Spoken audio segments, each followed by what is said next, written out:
Bienvenidos y bienvenidas a este análisis a fondo. Hoy tenemos una misión bastante ambiciosa. Sí, desde luego. Queremos desentrañar la psicología del poder absoluto, explorar cómo se gestionan estas crisis extremas y, sobre todo, descubrir la fragilidad oculta de los grandes imperios. Que no es poco. Para nada. Y para ello nos vamos a sumergir en una fuente absolutamente fascinante. Es el texto antiguo de Daniel, concretamente el capítulo 2, y vamos a usar la versión de la Biblia de las Américas. A ver, normalmente cuando la gente piensa en un monarca absoluto, existe esta expectativa de control total, ¿no? Claro, la imagen del dictador intocable. Exacto. O sea, nos imaginamos una maquinaria de Estado que funciona como un reloj suizo. El soberano da una orden, los engranajes se mueven y la realidad misma parece, doblegarse a su voluntad. En plan, todo está clasificado, ordenado y bajo su dominio absoluto. Y fíjate, es una ilusión muy seductora, desde luego. Nos reconforta pensar que quienes están en la cúspide de la pirámide lo tienen todo bajo control. Que el sistema que han construido es, invulnerable a las turbulencias cotidianas. Pero luego entramos en este relato, en Daniel 2, y de repente toda esa fachada de omnipotencia se desmorona por completo, y además en el primer párrafo. Literalmente en la primera línea. Sí, nos encontramos ante un escenario donde la maquinaria del imperio más poderoso del mundo de aquella época, me refiero, se paraliza por completo, y todo por algo tan íntimo, tan cotidiano e incontrolable como un mal sueño. Es que lo que plantea este texto desde el inicio es la vulnerabilidad humana en su máxima expresión. Y precisamente en la figura que supuestamente ostenta el mayor poder político y militar imaginable. A ver, imaginemos la escena para quienes nos escuchan hoy. Estamos en el segundo año del reinado de Nabucodonosor, que es el monarca indiscutible de Babilonia. Un hombre con tantísimo poder que su simple incapacidad para dormir una noche se convierte en cuestión de horas en una crisis de Estado. Y con amenaza de muerte masiva, ojo. Madre mía, sí. El texto dice literalmente que se turbó su espíritu y no podía dormir. Fíjate en el contraste aquí, porque para alguien que está acostumbrado a gobernar el mundo conocido, a, mover ejércitos y dictar el destino de las naciones, descubrir de pronto que no puede gobernar su propia mente es brutal. Ya, es que ni siquiera puede acceder a sus propios recuerdos. Exacto, no sabe qué ha soñado. Eso debe ser una experiencia verdaderamente aterradora. Esa frustración interna, al no poder procesarla, se externaliza inmediatamente como violencia política. Vale, vamos a desgranar esto, porque la situación que se desencadena en la corte parece sacada de un thriller psicológico. El rey convoca a toda la élite intelectual del imperio. A todos. A todos, sí. A magos, encantadores, hechiceros y caldeos. O sea, la flor innata de la sabiduría babilónica. Y les lanza una exigencia que francamente es inaudita. No les pide que interpreten un sueño que él descuenta, ¿no? ¿Qué va? Eso sería demasiado fácil. Ya te digo. Les exige que por arte de magia le adivinen cuál fue el sueño que él mismo ha olvidado y además que le den la interpretación. Lo cual, claro, rompe por completo el contrato no escrito que había entre el monarca y sus consejeros. Hay que entender cómo funcionaba esta gente. A ver, cuéntanos. Pues estos sabios, especialmente los caldeos, no eran simples charlatanes de feria, Eran los científicos de su época. Eran expertos con inmensos manuales de interpretación. Tenían bibliotecas enteras, ¿verdad? Exacto, en tablillas de arcilla dedicadas a correlacionar símbolos oníricos específicos con eventos futuros.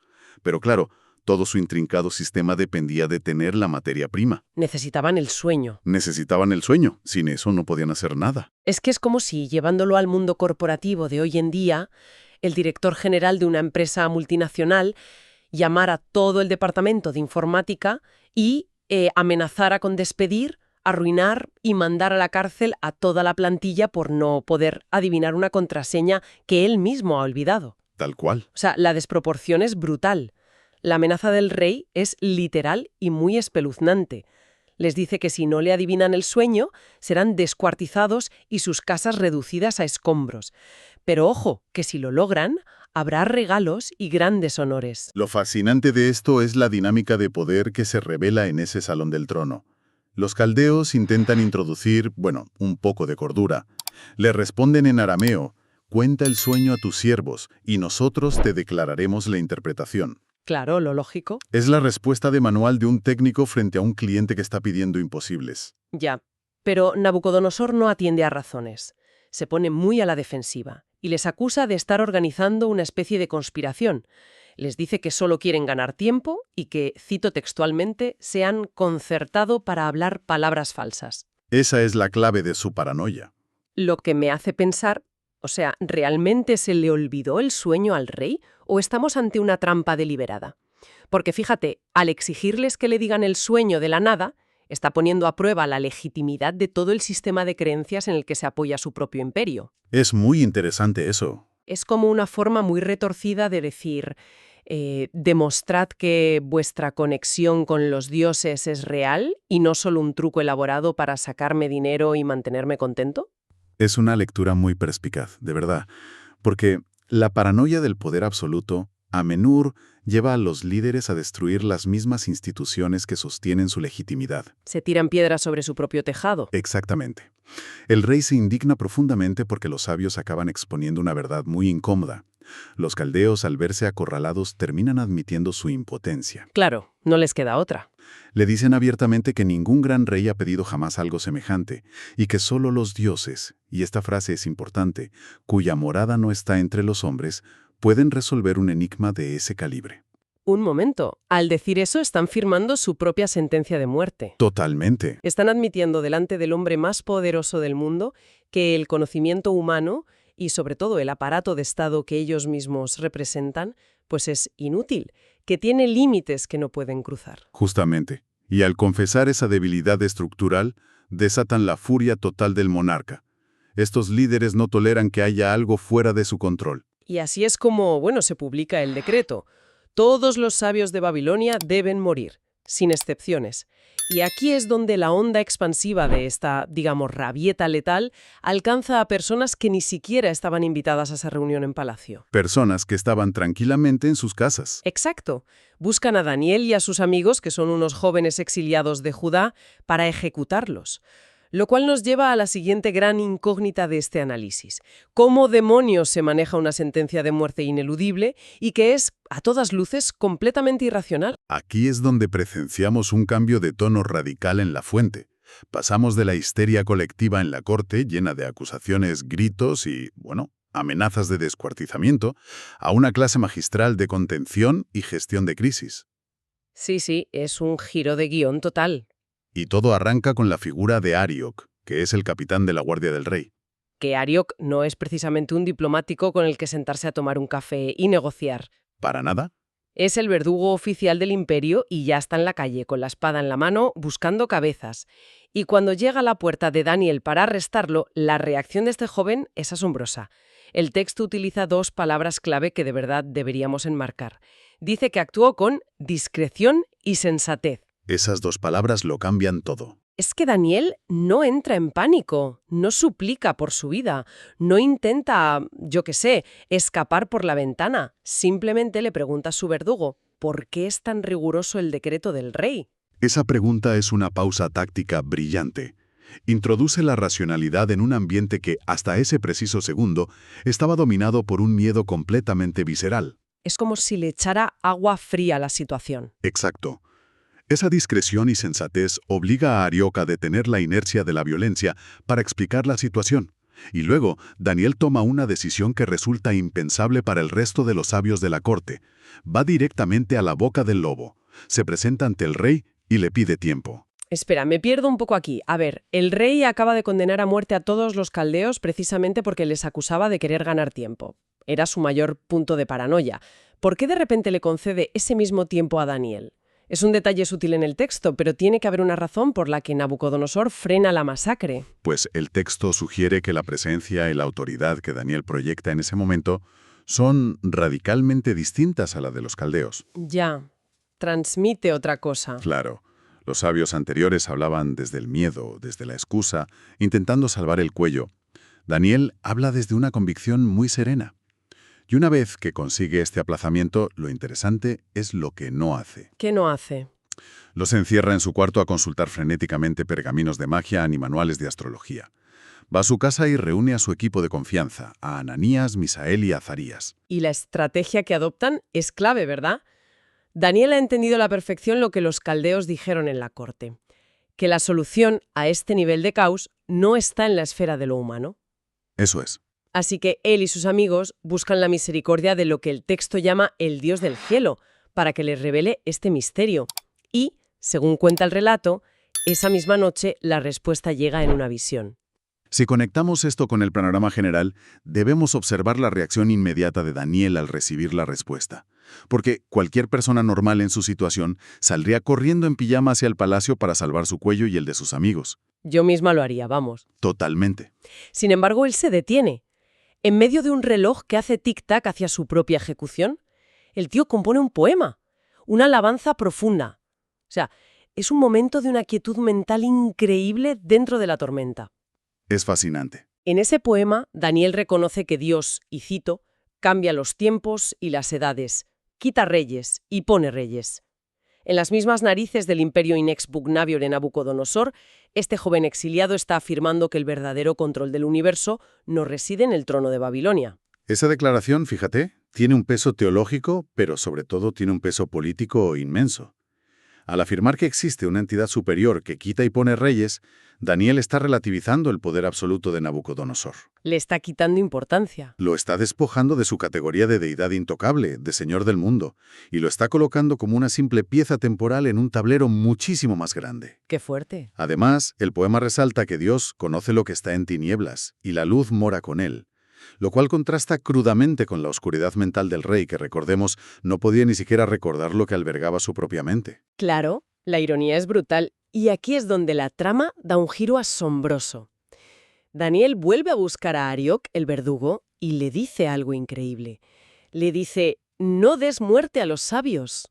Ojo a esto. Es decir, está utilizando su salvoconducto para salvar también a las mismas personas que no pudieron resolver el problema y que, en teoría, eran su competencia en la corte. Sus rivales políticos, podríamos decir. Exacto. Arioc lo lleva ante el rey a toda prisa, intentando, por cierto, llevarse un poco del mérito corporativo, porque llega diciendo, he hallado a un hombre. Muy típico, el jefe colgándose la medalla. Sí, siempre hay uno así. Pero cuando Daniel se para por fin frente a Nabucodonosor, hace algo que rompe con todos los manuales de supervivencia y de autopromoción política. Es que renuncia por completo al mérito del descubrimiento. Es totalmente incomprensible desde una óptica moderna. El rey le pregunta si es capaz de dar a conocer el sueño. Daniel tiene frente a sí la oportunidad de oro, la oportunidad de su vida para convertirse en el hombre más temido y respetado de la corte, y decide darle todo el crédito a Dios. Así es. A nivel estratégico, parece un suicidio profesional frente a un monarca con un ego tan gigantesco. ¿Por qué se rebaja de esa manera? Pues porque, paradójicamente, esa aparente vulnerabilidad es su mayor escudo. Ah, sí. Daniel le responde de manera rotunda que no hay sabio, mago ni adivino que pueda desvelar ese secreto. Al hacer esto, primero valida la frustración del rey. Le confirma que sus asesores humanos son efectivamente inútiles para este nivel de misterio. Le da la razón en su enfado inicial. Exacto. Pero luego introduce el giro crucial. Le dice, pero hay un Dios en el cielo que revela los misterios. Al aclarar que esta información le llega, y cito, no porque yo tenga más sabiduría que cualquier otro viviente, Daniel se convierte en un simple conducto, un mensajero. Claro, desactiva la paranoia. Efectivamente. Elimina de un plumazo cualquier sospecha de conspiración paraciega. Le está diciendo al rey, yo no soy una amenaza, no soy un genio tramando a tus espaldas para quitarte el trono. Simplemente traigo un mensaje de una autoridad muy superior a ti y a mí. ¡Qué brillantez táctica, de verdad! Y con esa pista ya despejada, por fin entramos en la anatomía de ese sueño que tenía aterrorizado al rey. El famoso sueño. Y aquí es donde se pone realmente interesante. La visión que describe el texto es potentísima. Vamos a visualizar esto juntos. El rey vio en sueños una inmensa estatua, un gigante monstruoso, de un brillo extraordinario y un aspecto terrible. Y lo peculiar de esta estatua es que está construida por capas de distintos metales. Vamos repasando esas capas porque son clave. La cabeza de la estatua es de oro puro. El pecho y los brazos son de plata. El vientre y los muslos de bronce. Las piernas son de hierro sólido. Y luego llegamos a los pies, que son una mezcla extraña de hierro y barro cocido. Un momento, Hierro y barro. A ver, si lo analizamos a nivel puramente arquitectónico o estructural, eso es un disparate mayúsculo. Tienes el oro, que es uno de los metales más pesados y densos que existen, puesto en lo más alto de la estructura. Luego la plata, el bronce, el hierro. Muchísimo peso arriba. Tienes un tonelaje colosal y, sin embargo, toda esa inmensa mole descansa sobre unos tobillos de barro que ni siquiera cuajan bien con el hierro. O sea, es una pirámide invertida de estabilidad. Esa estatua está diseñada para colapsar espectacularmente ante el más mínimo golpe. Es que esa inestabilidad estructural es exactamente el núcleo del mensaje, y el colapso de hecho llega en el sueño de una manera muy particular. Daniel describe que una piedra fue cortada sin ayuda de manos, y esta piedra impacta con precisión milimétrica en el punto más vulnerable de toda la estructura, que son los pies de hierro y barro. ¿Y se cae? Y el resultado no es simplemente que la estatua se caiga o se rompa en un par de pedazos, ¿no? Es una aniquilación sistemática. La imagen que usa el texto es muy gráfica y muy violenta también.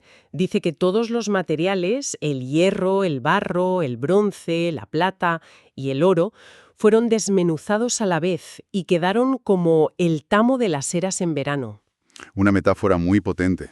Sí, para quienes no están familiarizados con el entorno agrícola, el tamo es esa fina cáscara seca y sin peso que envuelve al grano de cereal y que el viento se lleva volando durante la trilla sin dejar ni rastro. Desaparece por completo.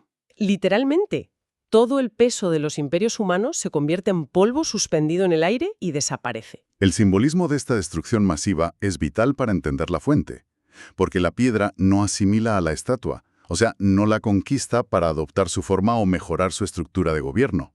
La pulveriza. No deja nada de lo anterior. Nada.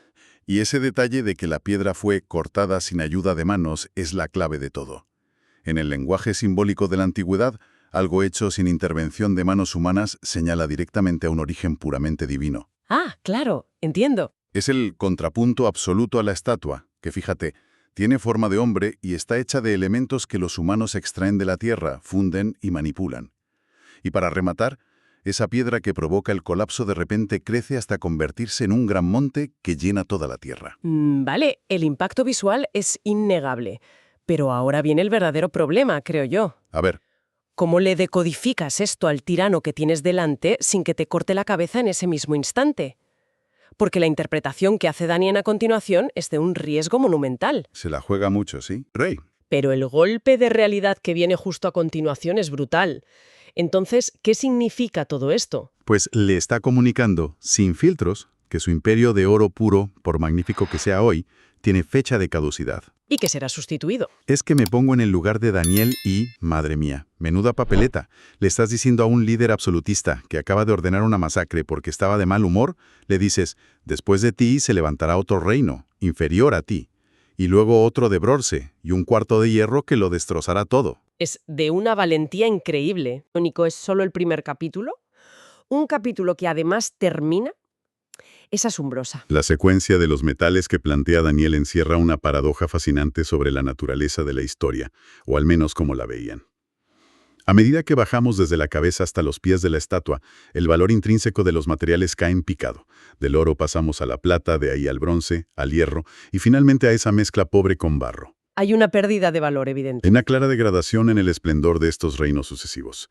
Sin embargo, su fuerza bruta y su capacidad destructiva aumentan drásticamente, culminando en ese cuarto reino de hierro que, según el texto, tritura y rompe todas las cosas. Hasta que llegamos a la base de la estatua, a esos pies y dedos donde el hierro se mezcla con el barro corriente. Exacto, la parte más débil. Daniel explica que esto representará un reino dividido.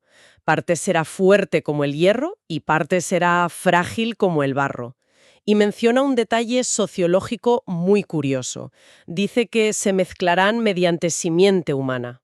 Es decir, mediante matrimonios y familias. Claro, o sea, intentarán unirse mediante alianzas matrimoniales o pactos políticos un poco superficiales, pero no lograrán cohesionarse de verdad, de la misma forma que el hierro no se alea con el barro.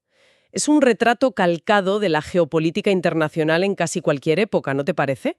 Un intento constante de forzar una unidad estructural donde no hay una verdadera afinidad subyacente. Y el clímax de la interpretación recae precisamente sobre los días de esos reyes divididos y frágiles.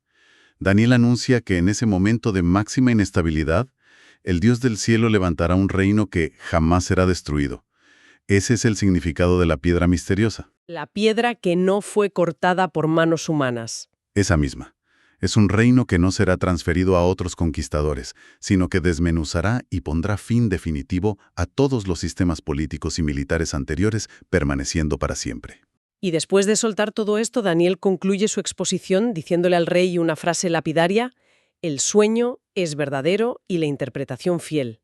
O sea, es un momento de un suspense asfixiante. La tensión se podía cortar con un cuchillo. Teóricamente, aquí es donde Nabucodonosor debería estallar en cólera y ordenar la ejecución inmediata de Daniel por atreverse a predecir el colapso del glorioso imperio babilónico. ¿Sería lo esperable de un tirano? Pero la reacción del monarca es, sin duda, el mayor giro de guión de toda la historia. Esto plantea una pregunta importante sobre cómo funciona la psique de estos líderes. La reacción del rey desafía cualquier patrón lógico de comportamiento de un dictador. El texto describe que Nabucodonosor cayó sobre su rostro y se postró ante Daniel. Es fuertísimo. Pensemos en lo radical de esta imagen. El hombre que el día anterior exigía lo imposible bajo pena de descuartizamiento, hoy está literalmente tirado en el suelo del palacio rindiendo homenaje a un joven extranjero, a un simple deportado. Es alucinante, es que le ordena ofrecer presentes y quemar incienso. Y confiesa algo increíble de escuchar en boca de un monarca babilonio. Dice: en verdad que vuestro Dios es Dios de dioses, Señor de reyes y revelador de misterios. Es una rendición total. Pero un momento, a ver, ¿por qué hace esto? ¿Por qué se rinde así ante el mensaje de que su propio imperio va a desaparecer? Parece totalmente contraintuitivo. Bueno, si analizamos la psicología profunda del poder, no es tan descabellado. El poder absoluto es una carga increíblemente solitaria y alienante. Todo recae sobre una persona. Exige que el monarca tenga siempre la respuesta, que sea infalible. Cuando Daniel no solo adivina el sueño, sino que además expone las peores ansiedades del rey, el miedo al futuro, el miedo a perder el control. En lugar de ira, lo que Nabucodonosor experimenta es un alivio catártico. Ah, claro, como que se quita un peso de encima. Al reconocer a un señor de reyes, el monarca encuentra consuelo en saber que él no es el techo del universo, que hay un orden superior que sostiene la historia, incluso si esa historia implica el fin de su propio legado. O sea, el terror de ser el único responsable de todo el universo desaparece cuando descubre que en realidad solo es una pieza más en el tablero. ¡Qué perspectiva tan profunda! Totalmente. Y, por supuesto, la historia termina con un ascenso meteórico. Daniel es nombrado gobernador de toda la provincia de Babilonia y jefe supremo sobre todos los sabios. Lo cual encierra una ironía deliciosa, si lo piensas. Ya te digo. Daniel, el joven al que iban a ejecutar sin piedad por la mañana, se convierte por la tarde en el jefe directo y el salvador de todos los magos, caldeos y adivinos que unas horas antes admitieron su fracaso. Vaya vueltas da la vida. La sabiduría revelada, que asumió con humildad su propia limitación humana, termina gobernando sobre el conocimiento institucional que pretendía saberlo todo. Y Daniel, demostrando que además es un líder de primera, no se olvida de los suyos. Pide al rey que coloque a sus amigos, a Sadrach, Mesac y Abednego, usando ya los nombres babilónicos que les dieron, en puestos altos de la administración de la provincia, mientras él permanece en la corte del rey. Es una jugada maestra de delegación de responsabilidades. Este episodio final cristaliza el tema central de La Fuente. Nos demuestra de manera práctica que la verdad profunda, el conocimiento que trasciende las urgencias inmediatas del momento, tiene la capacidad de someter y pacificar incluso al poder político y militar más errático. Es verdad. La histeria inicial del rey se transforma en reverencia pura cuando es confrontado con un panorama mucho más amplio que su propia autoridad. Lo que nos lleva ya al final de nuestro análisis a fondo de hoy. Hemos recorrido un camino verdaderamente revelador a través de las páginas de este texto antiguo. Como entramos presenciando cómo el miedo y la inseguridad de una sola persona pueden desencadenar una tiranía ciega y absurda. Y letal no lo olvidemos. Sí, vimos cómo los sistemas humanos de respuestas rápidas colapsan ante lo imposible y, sin embargo, descubrimos cómo la discreción y sensatez de Daniel abrieron la puerta a una solución que no nacía de forzar los engranajes del Estado, sino de la calma y la colaboración. Eso es fundamental. Todo para culminar en esa imagen imborrable de la estatua, la revelación de que el poder humano, por más brillante, imponente y dorado que parezca, tiene los pies de barro y es, bueno, estructuralmente transitorio. La relevancia de todo esto para quienes nos escuchan hoy me parece incuestionable. Vivimos en un entorno saturado de ruido y de información, donde con mucha frecuencia nos enfrentamos a presiones asfixiantes, jefes que exigen lo imposible o crisis personales que parecen no tener salida. Crisis que nos quitan el sueño, como al rey. Exactamente. Y la inercia natural frente a eso es el pánico, intentar forzar las cosas, mentir para ganar tiempo o buscar atajos, que es exactamente igual que lo que hicieron los sabios en Babilonia. Pero este relato nos ofrece una alternativa poderosa, el inmenso valor de dar un paso atrás. De aplicar esa pausa táctica de la que hablábamos. Exactamente. Se trata de reconocer con humildad nuestras propias limitaciones, asumir que no tenemos todas las respuestas y buscar una perspectiva más elevada. La historia de Daniel nos enseña que las verdaderas soluciones casi nunca surgen del miedo o de la desesperación. Es verdad, nunca salen buenas decisiones de ahí. Nacen de la claridad mental que se obtiene cuando soltamos las riendas y dejamos de intentar controlar compulsivamente aquello que simplemente está fuera de nuestro alcance. Es una gran lección, la verdad. Y para poner el broche final a este análisis a fondo, nos gustaría dejar a nuestra audiencia con una idea para reflexionar a solas. A ver, Volviendo por un instante a esa potente imagen visual del gigante de metal. Si al final de la historia, las grandes estructuras que nos afanamos en construir a nuestro alrededor, nuestras carreras profesionales, nuestro estatus social, la imagen que proyectamos o nuestros pequeños imperios personales, resultan tener pies de barro y pueden ser arrastradas por el viento como el tamo de las eras en verano, bueno, cabe preguntarnos seriamente, es una buena pregunta. ¿cuáles son esas piedras fundamentales en nuestras propias vidas? ¿Qué verdades absolutas o valores inamovibles estamos cultivando hoy en la sombra que permanecerán sólidamente en pie cuando todas esas estatuas deslumbrantes que admiramos inevitablemente colapsen? Ahí queda eso. Algo para meditar con calma la próxima vez que un problema en apariencia imposible amenace con quitarnos el sueño. Muchas gracias por acompañarnos y hasta el próximo análisis a fondo.